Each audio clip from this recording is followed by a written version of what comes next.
ನಮಸ್ಕಾರ ಸ್ನೇಹಿತರೆ, ಕಣಜ ಮೀಡಿಯಾಗೆ ನಿಮ್ಮೆಲ್ಲರಿಗೂ ಸ್ವಾಗತ.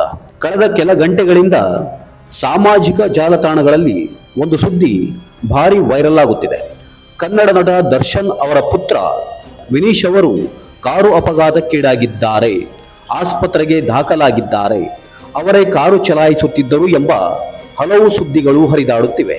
ಆದರೆ ಈ ಸುದ್ದಿಗಳಲ್ಲಿ ಎಷ್ಟು ಸತ್ಯ ಇದೆ, ನಿಜವಾಗಿ ಆ ದಿನ ಏನಾಯಿತು, ಈ ಬಗ್ಗೆ ವಿನೀಶ್ ಅವರ ತಾಯಿ ವಿಜಯಲಕ್ಷ್ಮಿ ದರ್ಶನ್ ನೀಡಿರುವ ಸ್ಪಷ್ಟನೆ ಏನು, ಈ ಎಲ್ಲ ಮಾಹಿತಿಯನ್ನು ಈ ವಿಡಿಯೋದಲ್ಲಿ ಸಂಪೂರ್ಣವಾಗಿ ತಿಳಿಸಿಕೊಡುತ್ತೇವೆ.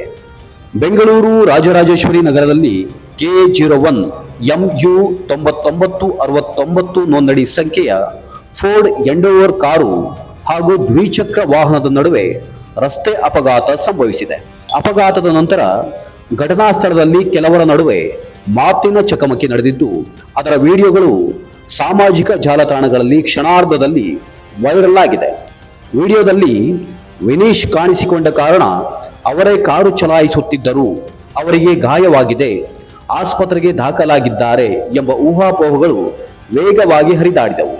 ಆದರೆ ವೈರಲ್ ಆಗಿರುವ ವಿಡಿಯೋಗಳು ಸಂಪೂರ್ಣ ಘಟನೆಯ ಒಂದು ಸಣ್ಣ ಭಾಗ ಮಾತ್ರ ಎನ್ನುವುದು ಈಗ ಸ್ಪಷ್ಟವಾಗಿದೆ.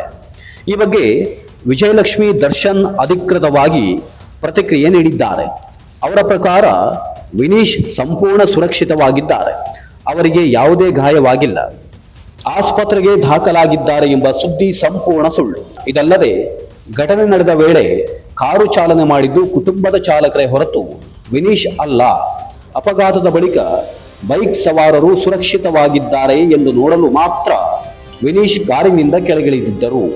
ಬೈಕ್ ಸವಾರರು ತಮ್ಮದೇ ತಪ್ಪು ಎಂದು ಸ್ಥಳದಲ್ಲಿ ಒಪ್ಪಿಕೊಂಡು ಕ್ಷಮೆಯನ್ನು ಕೇಳಿದ್ದಾರೆ ಎಂದು ವಿಜಯಲಕ್ಷ್ಮಿ ತಿಳಿಸಿದ್ದಾರೆ. ಈ ಘಟನೆ ಮತ್ತೊಮ್ಮೆ ಒಂದು ಪ್ರಮುಖ ಪ್ರಶ್ನೆಯನ್ನು ನಮ್ಮ ಮುಂದೆ ತರುತ್ತವೆ. ಇತ್ತೀಚಿನ ದಿನಗಳಲ್ಲಿ ಸಾಮಾಜಿಕ ಜಾಲತಾಣಗಳಲ್ಲಿ ಯಾವುದೇ ಘಟನೆ ನಡೆದರೂ ಅದರ ಸಂಪೂರ್ಣ ಮಾಹಿತಿ ತಿಳಿಯುವ ಮುನ್ನವೇ ಅನೇಕ ವದಂತಿಗಳು ಹರಡುತ್ತವೆ. ಕೆಲವೇ ಸೆಕೆಂಡುಗಳ ವಿಡಿಯೋ ಕ್ಲಿಪ್ ಆಧರಿಸಿ ಜನರು ತಮ್ಮದೇ ತೀರ್ಮಾನಕ್ಕೆ ಬರುತ್ತಾರೆ. ಬಳಿಕ ಆ ಮಾಹಿತಿಯೇ ಸಾವಿರಾರು ಜನರಿಗೆ ತಲುಪಿ ಸತ್ಯವೆಂದು ನಂಬಲಾಗುತ್ತದೆ. ಸೆಲೆಬ್ರಿಟಿಗಳ ವಿಷಯದಲ್ಲಿ ಈ ರೀತಿಯ ವದಂತಿಗಳು ಇನ್ನಷ್ಟು ವೇಗವಾಗಿ ಹರಡುತ್ತವೆ. ಒಂದು ಸಣ್ಣ ಘಟನೆ ದೊಡ್ಡ ಸುದ್ದಿಯಾಗಿ ಬದಲಾಗುತ್ತದೆ. ಅದರ ಪರಿಣಾಮವಾಗಿ ಸಂಬಂಧಪಟ್ಟ ವ್ಯಕ್ತಿಗಳ ಕುಟುಂಬಕ್ಕೂ ಮಾನಸಿಕ ಒತ್ತಡ ಉಂಟಾಗಬಹುದು. ಕೆಲವೊಮ್ಮೆ ತಪ್ಪು ಮಾಹಿತಿಯಿಂದ ಸಾರ್ವಜನಿಕರಲ್ಲಿ ಗೊಂದಲವೂ ಉಂಟಾಗುತ್ತದೆ.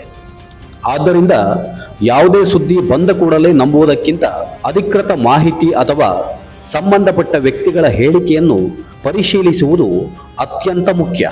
ಈ ಪ್ರಕರಣದಲ್ಲೂ ವಿಜಯಲಕ್ಷ್ಮಿ ದರ್ಶನ್ ಸ್ಪಷ್ಟನೆ ನೀಡಿದ ನಂತರವೇ ವೈರಲ್ ಆಗಿದ್ದ ಹಲವು ಸುದ್ದಿಗಳು ಸುಳ್ಳು ಎಂಬುದು ಗೊತ್ತಾಗಿದೆ. ಇದು ಸಾಮಾಜಿಕ ಜಾಲತಾಣಗಳನ್ನು ಜವಾಬ್ದಾರಿಯಿಂದ ಬಳಸುವ ಅಗತ್ಯವನ್ನು ಮತ್ತೊಮ್ಮೆ ನೆನಪಿಸುತ್ತದೆ. ಒಟ್ಟಾರೆ ಹೇಳುವುದಾದರೆ ವಿನೀಶ್ ಅವರಿಗೆ ಯಾವುದೇ ಗಾಯವಾಗಿಲ್ಲ, ಅವರು ಆಸ್ಪತ್ರೆಯಲ್ಲೂ ಇಲ್ಲ, ಕಾರನ್ನು ಚಾಲನೆ ಮಾಡಿದ್ದು ಕುಟುಂಬದ ಚಾಲಕರೇ ಎಂದು ಕುಟುಂಬ ಸ್ಪಷ್ಟಪಡಿಸಿದೆ. ಹೀಗಾಗಿ ಸಾಮಾಜಿಕ ಜಾಲತಾಣಗಳಲ್ಲಿ ಹರಿದಾಡುತ್ತಿರುವ ವದಂತಿಗಳನ್ನು ನಂಬುವ ಮುನ್ನ ಅಧಿಕೃತ ಮಾಹಿತಿಯನ್ನು ಪರಿಶೀಲಿಸುವುದು ಅತ್ಯಂತ ಅಗತ್ಯ. ಈ ವಿಷಯದ ಬಗ್ಗೆ ನಿಮ್ಮ ಅಭಿಪ್ರಾಯವೇನು? ಕಾಮೆಂಟ್ನಲ್ಲಿ ತಿಳಿಸಿ.